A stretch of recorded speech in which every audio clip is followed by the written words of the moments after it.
whole lot of visitors, and quite a few of our regulars seem to not be here quite yet, but that may change.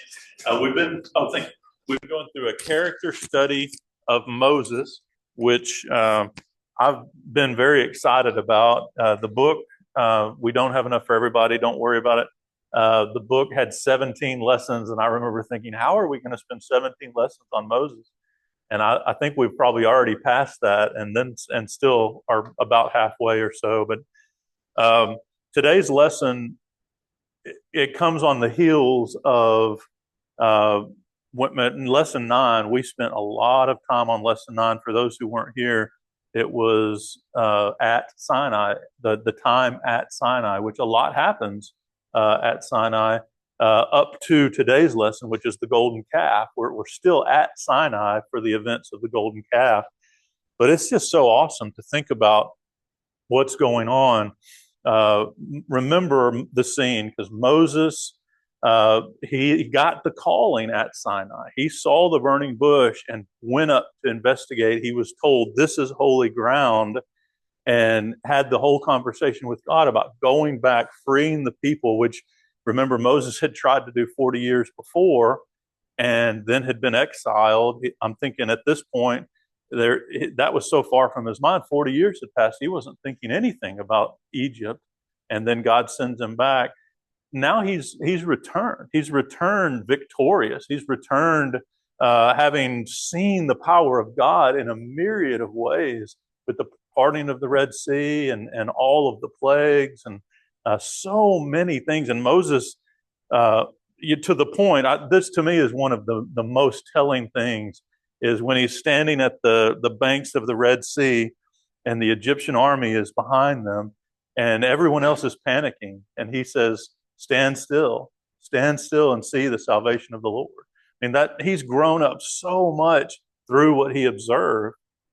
And so if you'll recall, when God sent him away from the burning bush, he said, I want you to go get the people and bring them back to this mountain. That's kind of the full circle moment of this. Bring them back to this mountain. That's what happens when the people come to Sinai. They're seeing it for the first time. They're seeing the lightning and the earthquake and the just everything going, the voice like the trumpet, and they're seeing all that for the first time. And Moses, he kind of knew, he knew, he hadn't seen that specifically, but he knew that God was here. He knew that God was going to interact with them in some way here. And that's an amazing thing. So as the scene is unfolded up to the golden calf, you recall what we talked about last week, those who were here. God calls the elders up on the mountain to a point. Basically, you had the crowds that weren't allowed come to the foot of the mountain, and God gives them the 10 commandments. He gives them the law, and then he invites 70 elders along with Aaron and his sons. He invites them up to a point on the mountain, and they have a meal with the Lord. It's an amazing scene where they have a meal with the Lord. It's like sealing the covenant and this fellowship meal that they're having. And then Moses and Joshua go on. And that's where they've been for 40 days. They've been up there for 40 days. The elders, Aaron included, was supposed to wait. They were supposed to wait here while the people were down at the foot of the mountain. So then we pick up here in Exodus 32. And what I'm going to do is just do the readings kind of in sections. There's so much in each one, and I have no idea how far we're going to be able to get today, but I just want to take kind of one section at a time. So read with me chapter 32 and verse 1. When the people saw that Moses delayed to come down from the mountain, the people gathered themselves together to Aaron and said to him, Up, make us gods who shall go before us. As for this Moses, the man who brought us out of the land of Egypt, we do not know what has become of him. So Aaron said to them, Take off the rings of gold that are in the ears of your wives, your sons, your daughters, and bring them to me. So all the people took off the rings of gold that were in their ears and brought them to Aaron. He received the gold from their hand and fashioned it with a graving tool and made a golden calf. And they said, These are your gods, O Israel, that brought you out of the land of Egypt. When Aaron saw this, he built an altar before it, and Aaron made a proclamation and said, Tomorrow shall be a feast to the Lord. And they rose up early the next day and offered burnt offerings and brought peace offerings, and the people sat down to eat and drink and rose up to play. All right. So just some observations. If anybody has observations, feel free to jump in. To me, it's one of the most powerful points to realize is, that they're just less than 40 days from receiving the 10 commandments. You shall make no graven images. You shall have no gods before me. They have just been told all of this. They've just said twice, before the giving of the commands and after the giving of the commands, they said, all that the Lord has said we will do. They said that. And then this happens. How does this happen? How does this happen right on the heels of them committing themselves to the Lord? How does this happen right after he gives them their law or his law? What? I'm sorry, they go back to what they know. That's a great point. And the way you said that, if you read in Acts 7, when Stephen is reflecting back on this, he uses the term, their hearts returned to Egypt. Their hearts returned to Egypt. And you can see, we've made the point, I think the calf, the Egyptians worshiped cows in some form or another. I think that was a reflection on some of what they had known from Egypt. Yeah, absolutely. What else could we get out of this reading?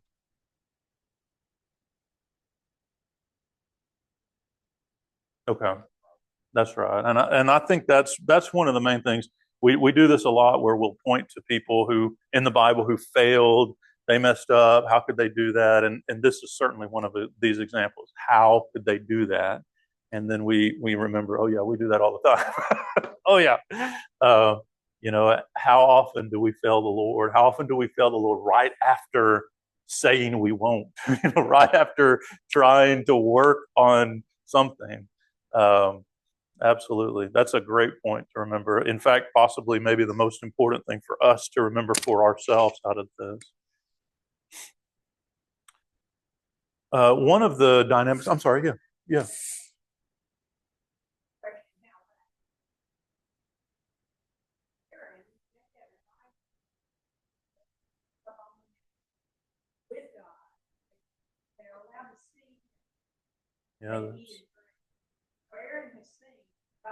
Yep.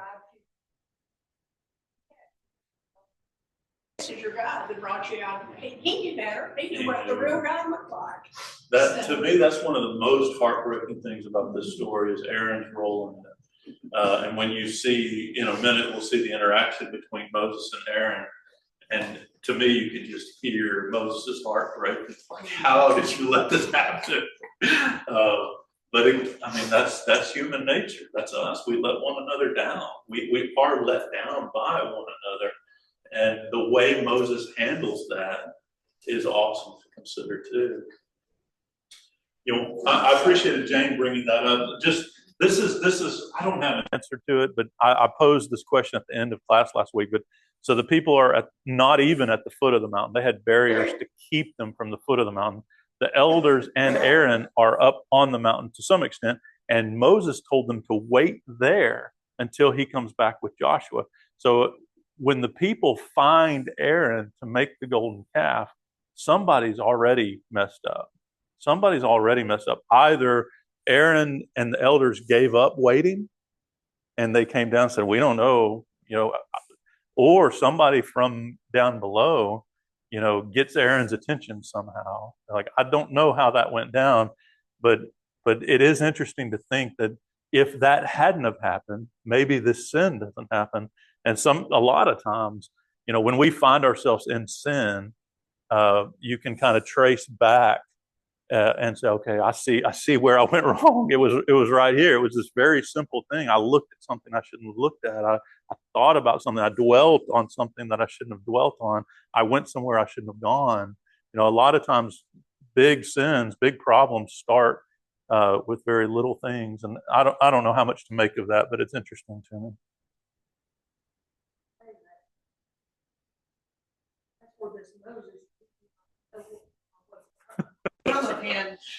They've given up. Yeah. Absolutely. Which goes back to that point of, we go back to what we know. We go back to what we know. Let's make this point, and the book makes this point. I'm going to borrow his language.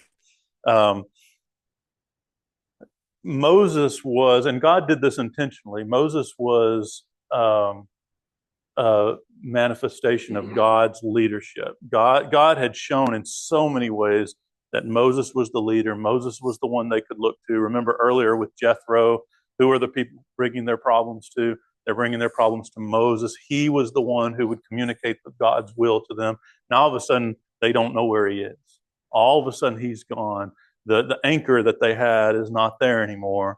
And they lose their moorings. They lose their direction.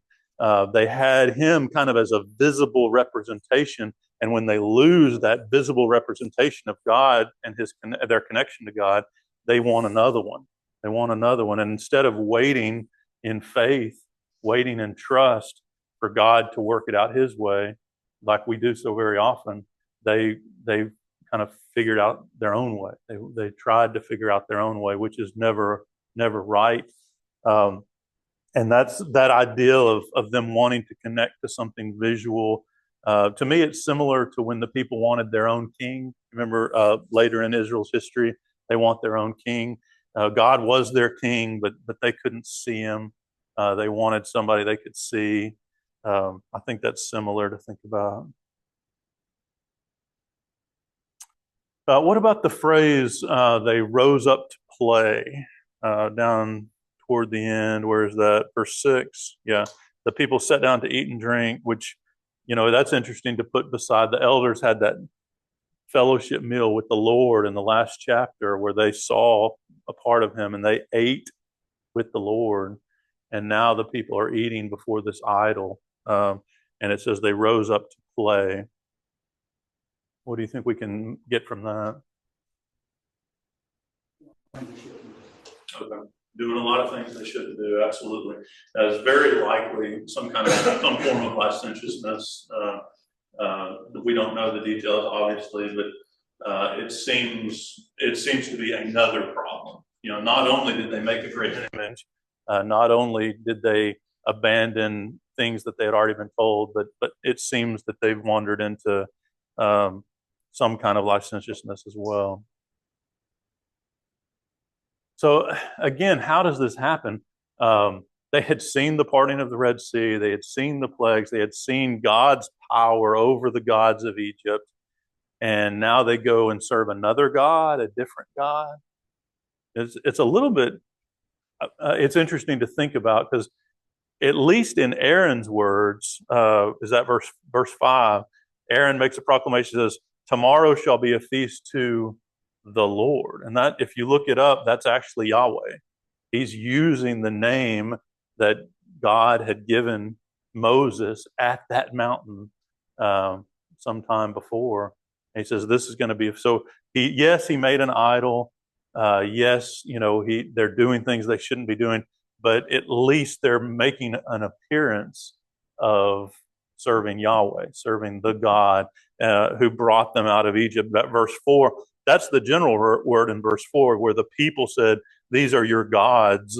That's the general word, who brought you out of the land of Egypt. And Moses says this will be a feast to Yahweh. So there's a lot of confusion going on. They're not all on the same page. That's what happens. That's what happens when people stop listening to the Lord.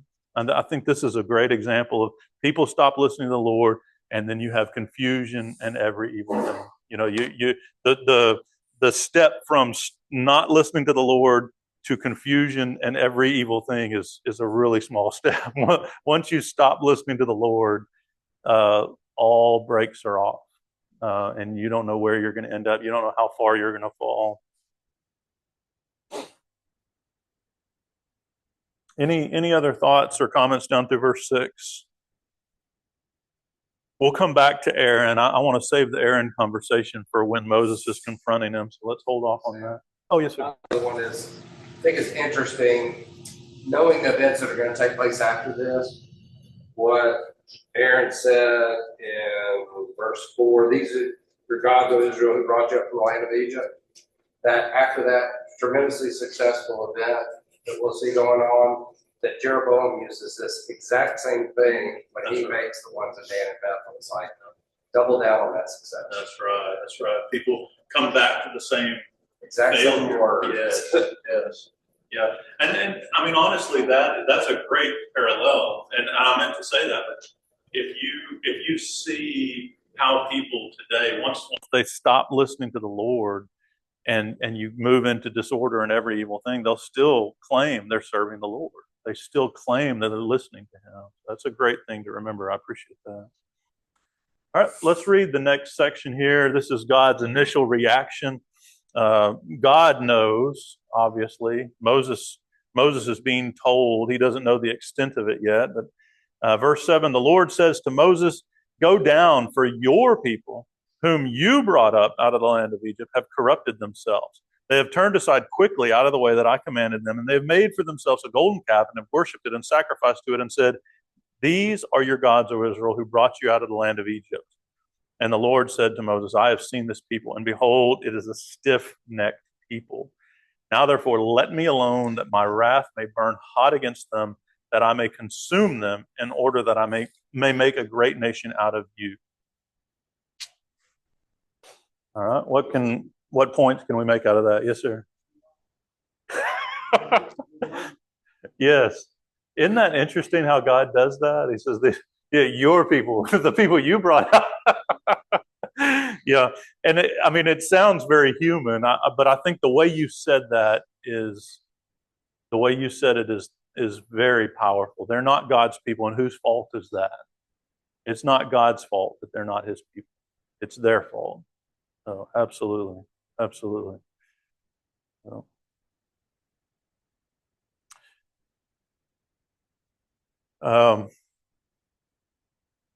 You can see God describing them as stiff-necked. In verse 8, when he quotes them, the phrase that Rhodes was just mentioning, "These are your gods, O Israel, who brought you out of the land of Egypt." God knows exactly what's taking place. He knows exactly. And to me, think about how betrayed he feels by that. Like we read, the Bible describes God as a jealous God. When people don't listen to Him, He uses very strong language. Like they've committed adultery. They've whored themselves in going after other gods. Extremely strong language. And when He says this, He's like, I know what's in your heart. I know what's in your heart. I heard what you said. I heard you give these fake gods credit for what I did. I heard that. And He quotes that to Moses. To me, it's so powerful that thinking about, again, to Caleb's point, come back to God. God knows our hearts, and He knows when we fail, and He knows the reasons that we fail, the excuses that we make, and it hurts Him. It hurts Him. He describes them as the stiff-necked people in verse 9. We're going to see that some more. And what's His plan at this point? What's His the plan that He throws out there to Moses? What is that?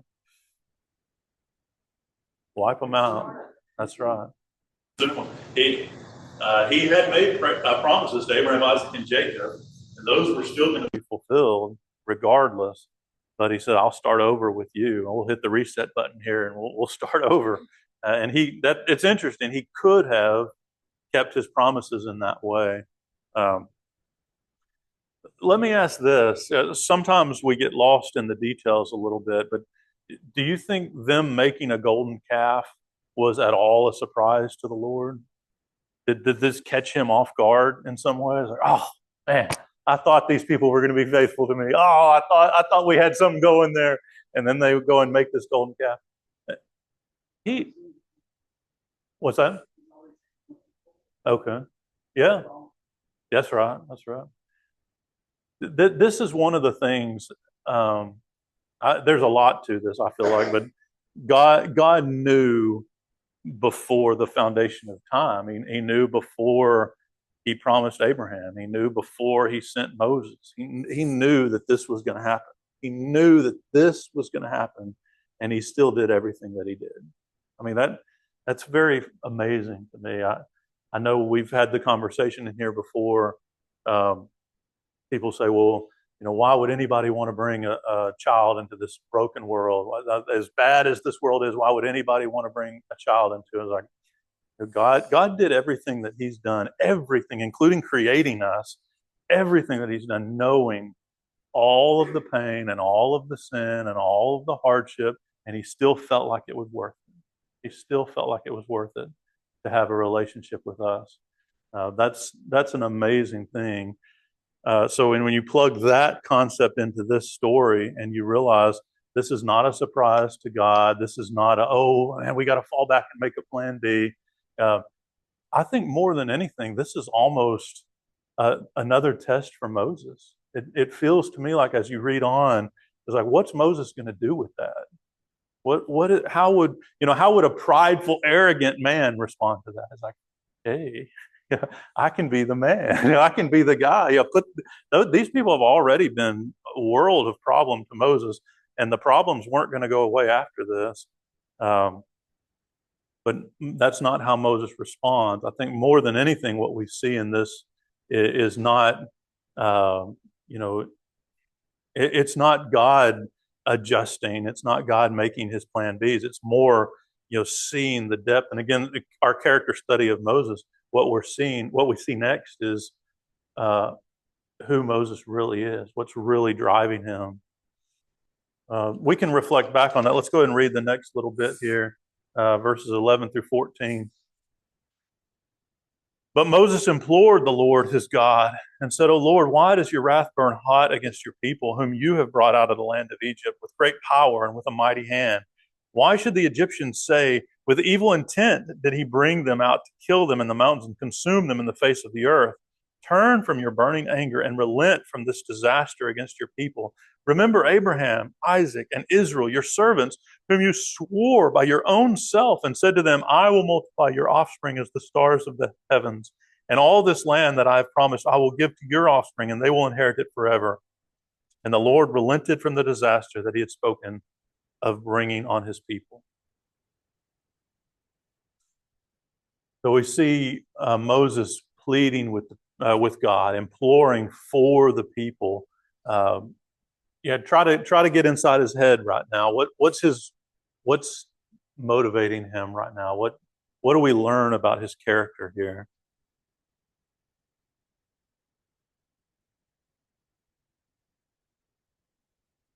Fred, for the last 40 years, was a shepherd. And so we see that he's a shepherd and he cares for the people, or the needs of the sheep. And we see that he's a great high priest for God, even the Hebrew writer, right? So that's a great example. So powerful. So powerful. Amen. Great connections. Thinking about Moses. And again, all of that makes him, helps us to see him as a type of Christ. He was a shepherd. Jesus is the good shepherd. Moses is pleading for the people, trying to intercede for the people, which is exactly what Jesus ends up doing. Moses is putting in these verses, Moses is putting everyone else above himself. He's putting God's reputation above himself. He's putting the people above himself. Everything else. He is in utter humility regarding others as more important than himself. Is perfect, as close an example to Jesus as you'll ever see. I mean, this is it. And in the face of one being offered to be the father of this new nation. I could be the father of this new nation. And he puts all of that aside in humility and begs for others. One point, I don't know whether it's here or later, because Moses intercedes for the people later as well. And in Deuteronomy, when he's recounting this, he specifically said, well, it couldn't be here, I guess, because he doesn't know, but he specifically says he pleaded for Aaron. He pleaded for all the people and Aaron as well, which I guess is more powerful when you think about what happens next. But anyway, it's to see this in his character, to see this in his person, is amazing. I appreciate you connecting that to the shepherd and all of that. It's beautiful. Think about how this conversation started in verse 11. By your people, that I think that is how God manifested that they're not mine, and Moses is reaffirmed they are yours, and they still can be, even though they're stiff-necked. One other thing, we think about the character of Moses is the genesis of all this is how Moses saw himself back at the burning bush or the unburning bush. How I can't be a leader, I'm not a good speaker. Says, well, here, first of all, I made man's mouth, but okay, fine. I've given you Aaron. Well, so Aaron, the good speaker, is not the one who stepped up properly in this situation.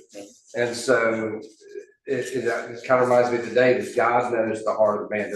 There were things in the character of Moses that went beyond his public speaking ability that was the leadership that God needed for his people. And it came out over the course. When God needed it the most, when it was needed in the situation. Yeah, well, we've been talking all along about how He's chosen the right man for the right job. He knew that. He's been developing him. He's been helping him, strengthen him as this has gone along to this point. I think the book even, I forget the words, but it described this is the climax. This is the greatest. You see Moses. I mean, this is him at his apex. This is amazing. What we're seeing out of Moses here. And the interaction between God, if we didn't know better, and if we thought God was some kind of capricious, Greek type of God, you would see this bargaining taking place as Moses reasoning with the gods, But that's not what's happening. What's happening is God is working on his servant. God is working on his servant to help him to be who he needs him to be. It's awesome to consider. And to just take a step out of the story and think about how God uses us. God works on us and develops us and grows us for situations that he needs us in.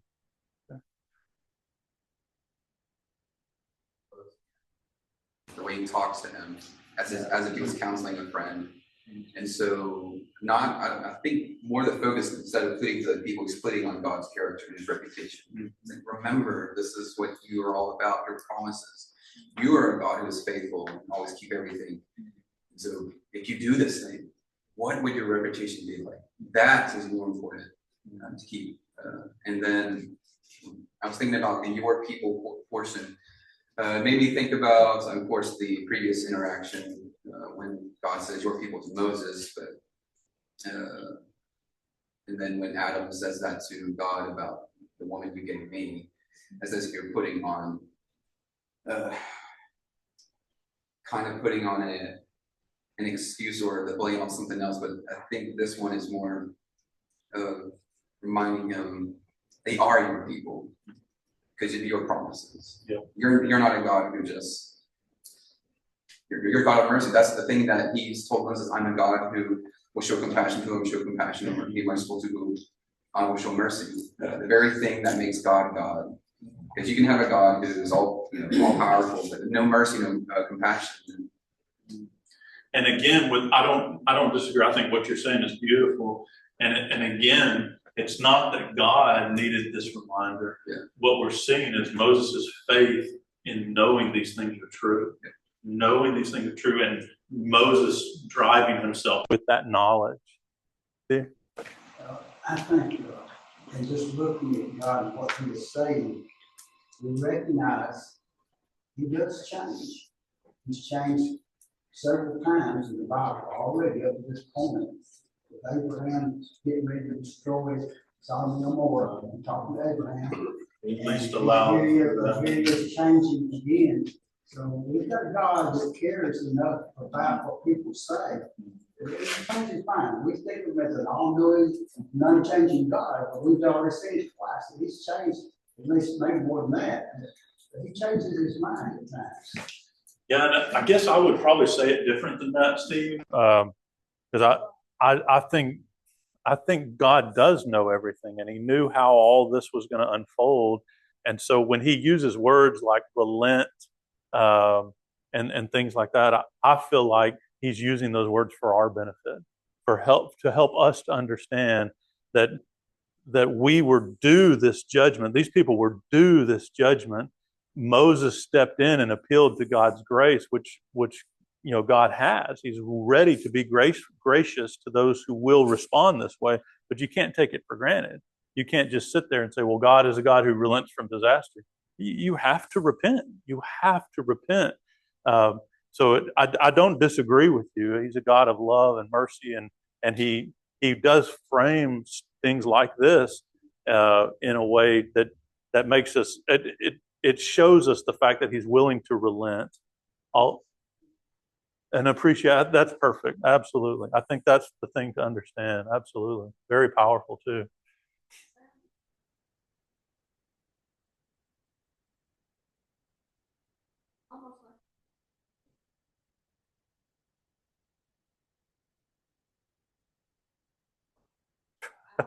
Yeah.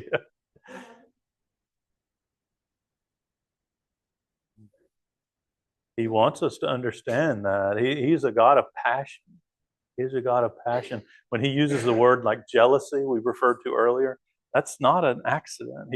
He has given, well, no, I think He has given us the ability to feel jealousy, at least in part, so we can understand how He feels when we fail Him. I mean, it's so powerful.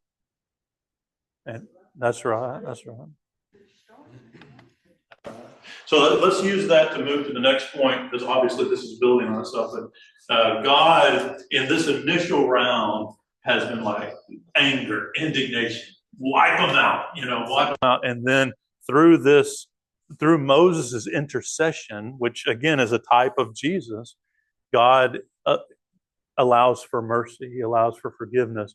But what happens next is we see Moses' righteous indignation. We see Moses more in line with how God was feeling at first. So let's read that. Did I put that up there? No. All right, let's read the next section down through verse 20. Then Moses turned and went down from the mountain with the 2 tablets of testimony in his hand, tablets that were written on both sides. On the front and on the back they were written. The tablets were the work of God. The writing was the writing of God engraved on the tablets. When Joshua heard the noise of the people as they shouted, he said to Moses, "There is a noise of war in the camp." But he said, "It is not the sound of shouting for victory or the sound of the cry of defeat, but the sound of singing that I hear." And as soon as he came near the camp, he saw the calf and the dancing. Moses' anger burned hot, and he threw the tablets out of his hand and broke them at the foot of the mountain. And he took the calf that they had made and burned it with fire and ground it to powder and scattered it on the water and made the people of Israel drink it. So we saw God's anger. Now we're seeing Moses' anger. It's interesting, powerful that it points out these tablets were written with the finger of God. These tablets, and when Moses is reflecting on this in Deuteronomy, he makes that point too. These tablets were written with the finger of God. And that's what I broke. And in Deuteronomy, he puts it on the people. He said, basically, it's their fault. I broke them because of what you did, which is true. Was Moses justified in this anger? Was he justified to do what he did? I think God... There's a verse, I didn't write it down, but there's a passage where God is instructing Moses to make the tablets again. Make the tablets. This time Moses has to carve them. It's kind of interesting. The first ones, God wrote them, but then after man broke the covenant, then Moses has to make them. But when God instructs him to do that, he says, you write the tablets because you broke the other ones. He basically puts it at Moses as like, you broke them. And again, I don't know if that's God chiding Moses. It doesn't really seem that way. But okay, sure. You know, we're allowed to have righteous anger. Yeah. So I don't, I have a hard time looking at it saying that it was wrong for him to do it. Yeah. Just maybe there was a better way to go, I don't know. I'll go ahead. I was gonna say, I think there's a lot of symbolism, and he breaks the tablets just like they broke the covenant. Exactly. Yeah, I'll make this point. I think this is one of the dynamics between husbands and wives a lot of times is you're trying to figure out how much anger to show, how much force to use when you're disciplining children. And I know very, very intentionally, I would raise my voice at times. And Gloria would approach me afterward and say, she thought you were too harsh with them. You were too harsh. And I'm sure at times I was too harsh. I'm sure of it. But also at times I was being very intentional because they weren't taking me seriously. Like you have rebelled, you have messed up, you knew better. And as long as you're sitting there with that smile on your face, we're not okay. Something has to happen to make you realize how serious this is. Something has to happen. And as the father, I've got to figure it out. I've got to figure out with wisdom, how far do I show? I mean, obviously, we're not talking about breaking bones or whipping them. We're talking about helping them to understand how serious what they did is. And this is Moses in righteous indignation. And maybe he crossed the line. That the Bible doesn't say that. I don't think we could infer that absolutely. He's angry. And don't you think him coming down and responding that way left an impression? Don't you think him responding this way left an impression? God was ready to wipe them out. They needed to know how serious this was. They needed to know. And when he's reminding them in Deuteronomy, he's reminding them that those were the tablets that God wrote. We don't have those because of you. That was on you. And so even now, years afterwards, he's reminding them how serious what they did was. And I would put that, Debbie brought us to the example of Jesus overturning the tables. Same thing. Jesus didn't fly off the handle. Jesus did that very intentionally to let them know how serious this is.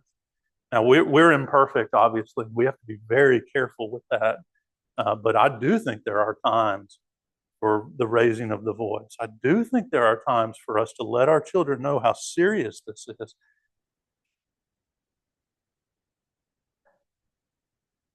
I was just going to say, I think my own opinion of that whole situation too is that Moses must have been just to a certain extent completely overcome with shock that he's just been in the presence of God and come down and this has happened and he's seeing this. And I don't know that as a human being, he had a lot of time to think about, I'm going to intentionally break this and put this message across. I just kind of think that his emotions must have been so just overblown from the whole experience, but that may have been the way that God worked through him to, make a point this way to break those. That's a good point. It doesn't seem like this is an intentionally thought through. No, this is it being overcome with emotions which were driven by that righteous indignation.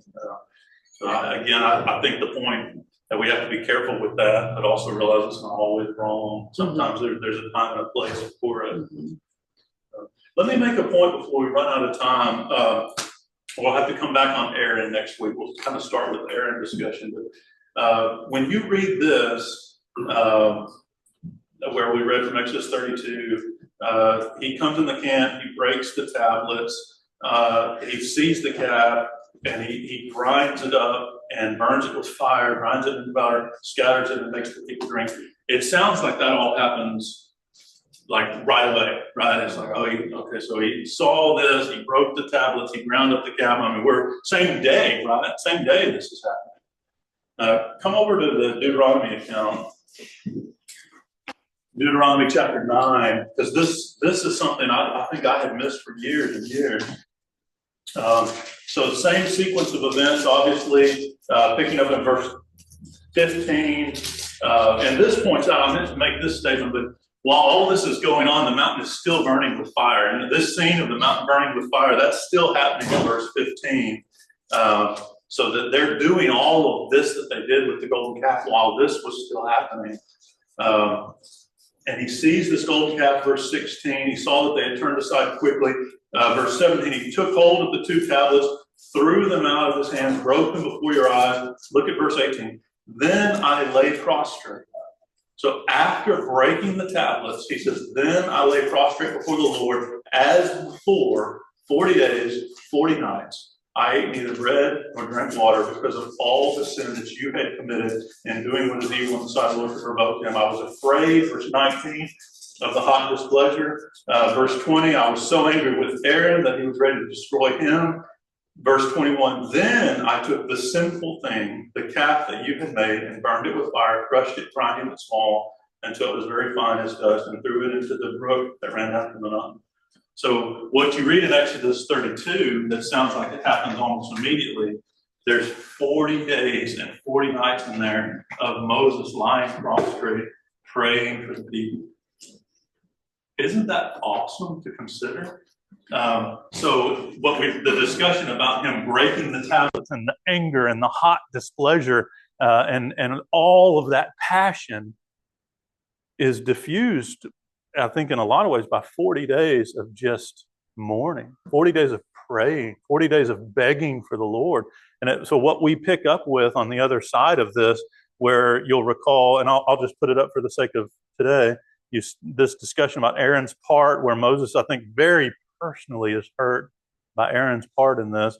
And then the sons of Levi come and stand with him, and they go through the camp slaying people. That all happens after 40 days of prayerful reflection on this. That what happens after that is not the passions of the moment, like you described, breaking of the tablets. That's passion of the moment. What happens with Levi standing and going through the camp with a sword? That was intentional. That was planned. That was what Moses, possibly through the direction of the Lord, knew needed to happen. This needed to happen. So to me, that's a whole nother level to think about.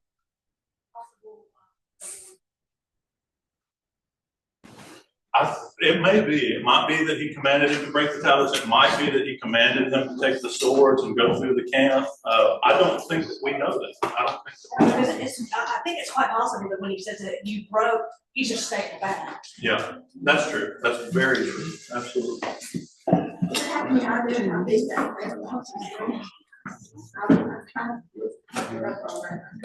don't see any indication of how big it was. Must have been big because you had to break it. All right, we'll have to stop there. We'll do about a 10, 20, or 10, 15 minute break before our worship hour.